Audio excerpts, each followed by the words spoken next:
आपको लगता है दिक्कत तो ये होती है कि एक लाखपति सोचता है कि करोड़पति मिलना चाहिए, करोड़पति बेटी का बाप सोचता है अरबपति मिलना चाहिए, और आप बोलिए एक लाखपति लाखों रुपए करोड़पति को देता है। विचार तो करो, सोचो, जिसे पैसों की जरूरत नहीं है, जिसके पास पैसा हो उसे लाखों रुपए दे देगा।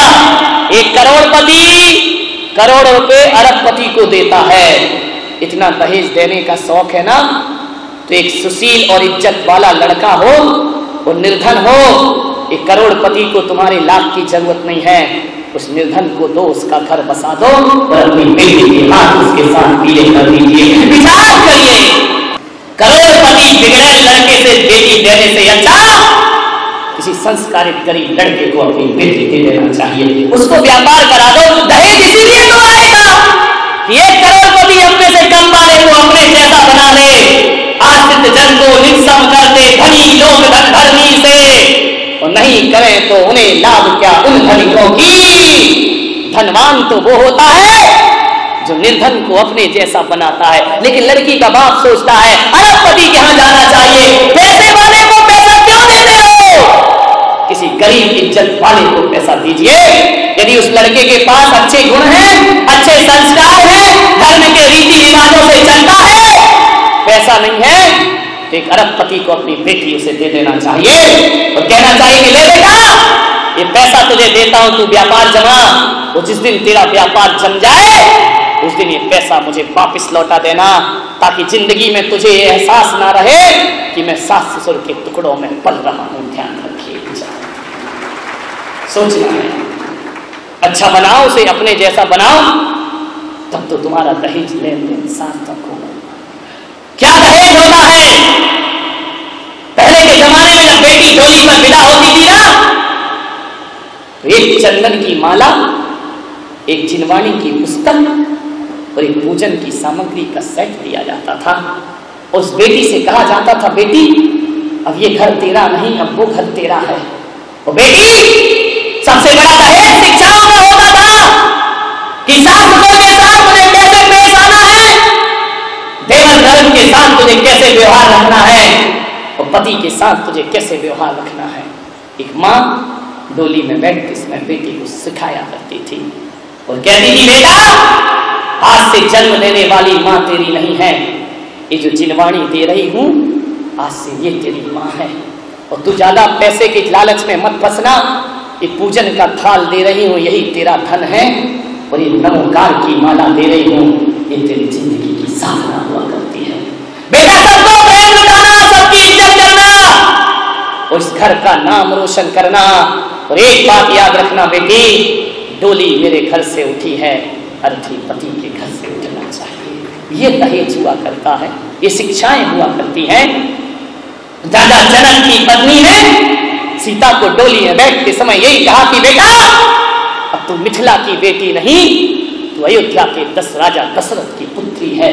जहां तुझे दहेज में यही प्रदान करती हो कि जहां पति का जीवन हो वहीं पत्नी का जीवन हुआ करता है। ध्यान रखिए मान्यवर, ये पैसे 4 दिन में खत्म हो जाएंगे, लेकिन एक संस्कारित लड़की लेकर आओगे तो इससे बड़ा दहेज कोई दूसरा नहीं हुआ करता है।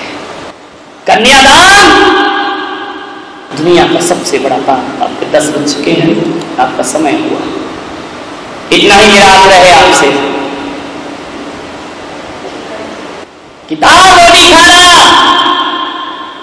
चटनी रोटी खा लेना, लेकिन कोई भी नौजवान सास ससुर की दौलत पर कभी निगाह मत डालना। स्वाभिमान का जीवन जियो, ससुराल के टुकड़े खाकर की जिंदगी कहां कटेगी मेरे भाई। इज्जत का जीवन जियो। एक सास ले आई पैसे वालों की बहू, बहुत करोड़पतियों की बहू लेकर आ गई। एक बात ध्यान रखना, रिश्ते हमेशा बराबरी वालों में करना चाहिए, ना अपने से नीचे वालों से करो और ना अपने से ज्यादा ऊपर वालों से करो। ऊपर वालों से करोगे तो तुम्हें नजरें झुका के जीना पड़ेगा, और नीचे वालों से करो तो थोड़ा क्या मिल जाता है, वो बहू अपने आंखें से बाहर हो जाया करती है। जिसने कभी जिंदगी में पैसा नहीं देखा, थोड़ा बहुत मिल जाता है तो वही इंसानियत की हत्या कर दिया करती है। मान्यवर ध्यान रखिए, एक सास बहुरानी ले आई। अब एक बात बताओ, बहुरानी आएगी तो सास को नौकरानी तो बनना ही पड़ेगा। पैसे वालों की है, लड़का बेचारा बिक गया, पत्नी से कुछ कह नहीं सकता, करोड़पति घर की आई है, अभी जेल के अंदर करा देगी, ससुराल पक्ष को आगे दिखा नहीं सकता, जोरू का गुलाम बनना पड़ेगा। और अम्मा को सास रानी नहीं नौकरानी का जीवन बिताना पड़ेगा, क्योंकि आप उससे कुछ नहीं कह सकते। 8 बजे सोकर उठती। एक दिन सुबह सुबह सासू मां 8 बजे बहू उठती, सासू 4 बजे उठ जाती है। झाड़ू लगा रही थी, बेटा उठा।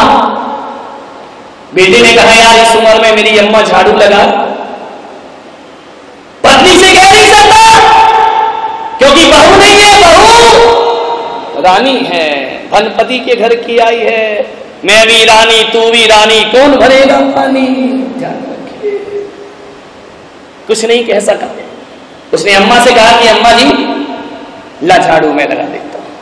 माँ ने कहा बेटा पागल है क्या, जिस घर में स्त्रियां होती हैं और पति आदमी झाड़ू लगाए, रिद्धि सिद्धि बाहर चली जाती है। मैं झाड़ू लगा दूंगी, कोई बात नहीं है। बेटे ने कहा नहीं मां, मेरे होते तू झाड़ू नहीं लगाएगी, ला झाड़ू मैं लगाऊंगा। माँ ने कहा नहीं बेटा, जब तक हाथ पैर चल रहे हैं मैं झाड़ू। दोनों में तू मैं हो गई, झाड़ू पकड़ के खींचने लगे। बेटे ने कहा मैं लगाऊं, माँ ने कहा, आवाज चली गई बहुरानी के पास, झट से अपनी दरवाजा खोला। कमबख्त लोग सोने भी नहीं देते शांति से। झरोखे में से बोली क्यों झगड़ा कर रहे हो सवेरे सवेरे, मेरी नींद डिस्टर्ब कर दी तुम लोगों ने। सास ने देखा कुछ नहीं बहू तू सो जा, और लिया पैसे वाले की बहू, सो जा। बहू ने कहा बात क्या है, झगड़ा क्यों हो रहा है सुबह सुबह। बोले देखना बेटा, ये तेरा पति कहता है मैं झाड़ू लगाऊंगा, तो मैं कहती हूं जब तक घर में महिला है मैं झाड़ू, और मेरे हाथ पे चल रहे हैं मैं लगाऊंगी। तो पति ने सोचा शायद अब शर्म आएगी उसे। मालूम है महारानी ने क्या कहा, बोले पागलो झाड़ू के लिए झगड़ा क्यों करते हो, इतनी लड़ाई कर रहा इतने से काम के लिए। तो बोले क्या किया जाए, बोले आपस में बांट लो, एक दिन तुम लगा दिया करो, एक दिन तुम लगा दिया करो। और जाकर के फैसला देकर बहुरानी आराम से सो गई। ध्यान रखिए, विचार करिए, उसको काहे की शर्म, ध्यान रखना। बहू लाओ, बहुरानी मत लाओ। जो बड़ी बड़ी सभाएं करता है, हम समाज में जनजागरण कर रहे हैं, दहेज विरोधी आंदोलन। जब उसके बेटे की शादी होती है, लड़की देखने जाता है, और लड़की वाले हम पूछते हैं कि भाई साहब कोई रिश्ता पक्का समझूं। नहीं, रिश्ता तो पक्का है, थोड़ा सा क्या है कि ये लड़की पैर फेंक कर चलती है। तो लड़की के बाप ने कहा पैर फेंक कर चलती तो मैं क्या करूं। बोले ऐसा करो भाई साहब 5 लाख रुपए और ले लेना। अरे दहेज विरोधी आंदोलन, मैंने दुनिया में दहेज के विरोध में जंजाल, मैं दहेज नहीं लेता हूं। अरे भाई साहब चलता है बात, 5 लाख रुपए आओ ले लीजिए पैर। उसने कहा हाँ यार बात तो ये है, पैर यार कौन देखता है। सोचो 5 लाख में लड़की का पैर सही हो गया, तो फिर रिश्ता पक्का समझे। अरे नहीं, बस लड़की थोड़ा सा बात करते समय तिरछा सा देखती है। बोली भाई साहब 5 लाख और प्लस कर लीजिए। अरे 8 लाख कौन देखता है भाई साहब, हम तो दहेज लेते नहीं है, कोई बात नहीं है। बोले लड़की थोड़ा बोलने में हकलाती है, 5 लाख और। बोली लग रही है लड़के की, ध्यान रखिए, बिक रहा है लड़का, सौदेबाजी हो रहे हैं। आप विचार तो करिए। देखो भाई साहब, दहेज के तो हम सख्त खिलाफ हैं, लेकिन क्या करें, आप यदि चाहते हो आपकी बेटी नाजों से पली है। अब आजकल की बेटियां बसों में धक्का तो खाना नहीं चाहती हैं, कौन लंबा लंबा सफर ट्रेन से, हमें कुछ नहीं चाहिए। तुम्हारी बेटी आप चाहो कि बसों में धक्के नहीं खाए, एक 10-20 लाख की कार तो हम तो जिंदगी में उस कार में बैठेंगे नहीं, हमने तो सौगंध खाई हम जिंदगी में कभी दहेज नहीं लेंगे, हम तो समाज सेवक लोग हैं, हम तो सोशल वर्कर। लेकिन लड़कियां कहां मानती हैं आजकल, एक कार हो जाए तो फिर मामला। और देखो भाई साहब, हम लोग गांधीवादी लोग हैं, हम तो पुराने जमाने के लोग हैं, हमारे यहाँ नौकर नौकरानियां तो रहती नहीं है। लेकिन आजकल की बेटियां खाना बनाना कहां जानती हैं। एक काम करो, नौकरानी लगेगी थोड़ा बहुत बच्ची की खुशी के लिए।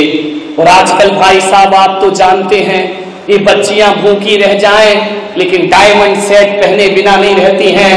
अब आप क्या चाहते हो कि आपकी बेटी बिना आभूषण के दिखाई दे? बड़ी समाज में हमें जाना पड़ता है, एक आध डायमंड सेट हमें नहीं चाहिए। बात तेरे की आदमी की जिंदगी मुंह में राम बगल में छुरी, कितनी स्टाइल से मांगता है। नुमाइश हो रही है लड़की की, लड़की देखने जाते हैं, लड़के लड़की को अलग बंद कमरे में छोड़ देते हैं कि बेटा आप बात कर लो, हम माँ बाप बाहर बात कर रहे हैं, बाहर नोटों की बात हो रही है, अंदर लड़के लड़की बात हो रही। तो कैसी झांकी बना रखा है बेटियों को, प्रदर्शनी बना रखा है बेटियों को। लड़के ने पूछा क्यों, तुझे गाना गाना आता है? लड़की ने नीची निगाह करी, बोले नहीं मुझे गाना नहीं आता है। तो बोले एक बात बता, तुझे नाचना आता है? लड़की ने कहा नहीं मुझे नाचना नहीं आता है। पूछे जा रहा। लड़की ने कहा एक प्रश्न मैं पूछ सकती हूं? लड़के ने बोला पूछो, क्या पूछना है? बोले तुझे ढोलक बजाना आती है? उसने कहा क्या बदतमीजी है? बोले आप 1 घंटे से बदतमीजी कर रहे हैं मेरे साथ कि तुझे नाचना आता है कि नहीं, गाना आता है कि नहीं। प्रश्न पे प्रश्न किए जा रहे हैं और मैंने एक प्रश्न कर लिया तो बदतमीजी हो गई। बदतमीजी आपने शुरू की है, आप मुझसे पूछ रहे तुझे गाना आता है, तुझे नाचना आता है? कम वक्त जरा ये बता तुझे ढोलक बजाना आती है कि नहीं? बोले क्या मतलब है? बोले जब मैं नाचूंगी गाऊंगी ढोलक क्या तेरा बाप बजाएगा?